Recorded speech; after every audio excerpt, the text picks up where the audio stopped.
Hi everyone, today topic వచ్చేసి differentiation మరియు derivatives are closely relative terms.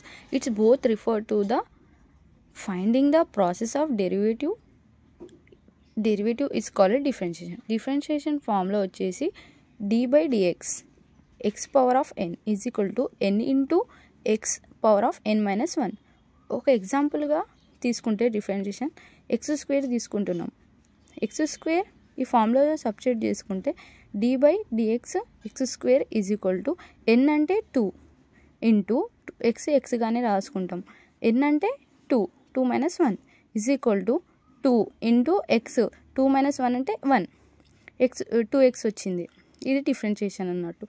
ఇప్పుడు x³ తీసుకుంటే n అంటే 3 ఇంటూ xగానే రాసుకుంటాం. n అంటే 3 minus 1 is equal to 3 into x². 3x² is equal to differentiation అన్నట్టు. Thank you.